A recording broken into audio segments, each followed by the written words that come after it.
My name is Frantiska Minarova. I am from southern Bohemia. Let me tell you about my life story. I am the daughter of Bartolomej Mlynar and Maria Valentova. My dad's name is Bartholomew in English. I was born on March 8, 1838 in Sebor, south-central Bohemia, which is now the Czech Republic. Sebor is a small village of less than 50 homes. It is part of the municipality of Kastrov in the district of Pelšimov. We lived in the southern part of the village just across the street of a pond. The pond had a stream leading to it that helped us with our mill.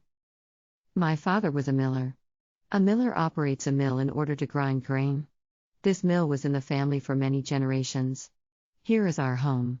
It is the number 17 home in the village. Here is an historic photo of the mill of some of my cousins. The Mlynar family milled here for more than 200 years. My last name of Mlynar is a variant of Miller. The ending part ova of my last name is added to show that I am a female. The surnames of Millers appear in registers in different forms. Spelling in registers of 17th and 18th centuries was unsettled. Parish priests wrote down the names mainly the way they heard them. So primarily it's the dialect, and also not all priests had Czech as their mother tongue, so they didn't distinguish the names properly. Here is my birth and baptism record in 1838. We were devout Roman Catholics. We belonged to the parish of Kastrov. Anno Domini means the year of our Lord. I was named after Saint Francis of Rome. Frances was known for her works of charity to the poor. Frances cared for victims of epidemics and wars. Frances sold all her possessions to raise funds for the sick. I lived under the rule of the Austrian Empire. There was a policy of Germanization. This policy was met with resistance in Bohemia, where the Czech language and culture were strong. I lived in a time of a growing sense of Czech nationalism and a cultural revival movement in Bohemia. I had 5 siblings, František, Matej, Thomas, Josefa, and Marie. 3 of them died in infancy. My oldest brother František took over the mill after my father. Here is a handwritten family chart written by my daughter. It clearly lists the 6 children. It spells the Mlynar Minar. Although my house still remains, the mill is no longer active. By the mill grinding stone is still there in the backyard. Some Mlynar cousins still live in this small village. Here is a descendant of my oldest brother with one of my great-granddaughters in front of my birthplace. When I was 18 years old, my parents set up my marriage with the son of another miller from the small village of Pavlov. I married Clement Vesela, who was 20 on November 24, 1856. Here is the Catholic document. We got married at the Castro Catholic Church building near my home. It was customary for millers' children to marry, since they were of the same social class. But Clement was not a good man to marry. Clement was studying for a law degree in Vienna and already had a girlfriend before the arranged marriage. He didn't desire to run the family mill. His brother was supposed to run it, but had died, and out of family duty, Clement was asked to run the Pavlov mill. After marriage, we moved to Pavlov, which is a small town just south of the larger city of Pelšimov. Don't confuse this Pavlov with the Pavlov's dogs in Russia. The Vesela family had been running this mill for generations. The house is just next to a pond and was estate was called Steamfleck. We had a pub next to our house called, Behind the Steamfleck Pub.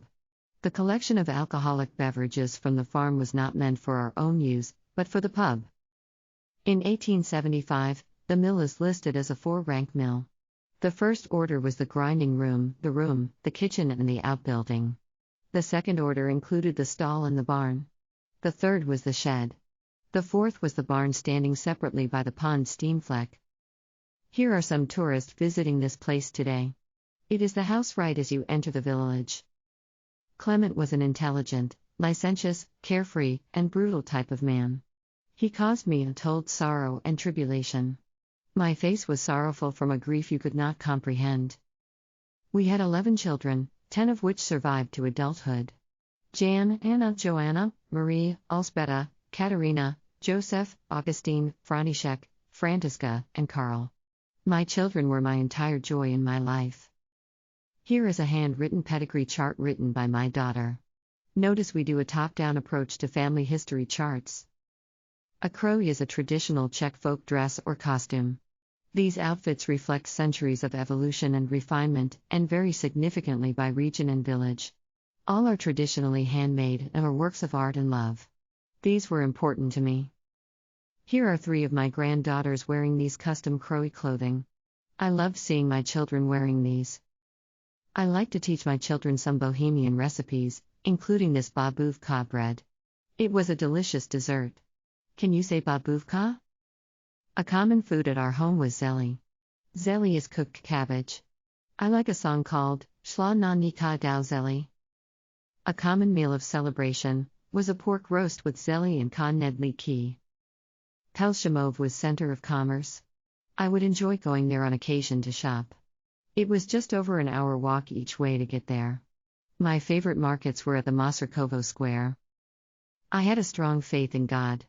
After we moved to Pavlov, my Catholic parish changed to Rynarek, which is just south of our village. I baptized my children here and would partake of the Holy Communion here. Here is one of the baptism forms from the church of one of my sons in 1878. My children said I was a saintly mother. Here is the official birth and baptism record of my daughter Frantiska Vesela in 1881. We raised our children in a typical rural Bohemian environment. Here are some family photos of perhaps some of my daughters. These photos are not identified. Schooling was important to us. Here is a report card of my daughter Frantiska. I taught my children the value of education. I only lived in 2 known places in my life. I was born in Tizbor and went to church in Kastrov just north of it. After marriage, we moved to Pavlov and went to church at Rynarek. Pelshimov was the big city just north of Pavlov. Here is a map showing the different places of my life. Clement's negligence ruined him. He was forced to sell the mill because of gambling debt. Records show that by 1893, the mill was owned by someone else. He spent much time in the courtroom and turned to alcohol. I was on the verge of ending my life because of my husband. Divorce was not an option in my Catholic beliefs. But my faith in God and thought of my children held me back from suicide. My daughter Anna went to Vienna to be a dame. Later my youngest daughter Frantiska joined her too. My children lived straightforward and honest lives. My youngest son eventually left the country and moved across the world to Chile in South America. He had a successful life as a tailor. He trained to be a tailor in Vienna before he left. All my children surrounded me when I bid them goodbye one last time. I died on March 29, 1897 in Pavlov. They laid me to rest in the little village cemetery. The gravestone reads, Frantiska Minarova Vesela, daughter of a miller. The priest was called to serve the last rites. I am Frantiska Minarova Vesela. My children said I had a disposition of an angel. I loved raising my children in the Catholic Church. Thank you for listening to my story.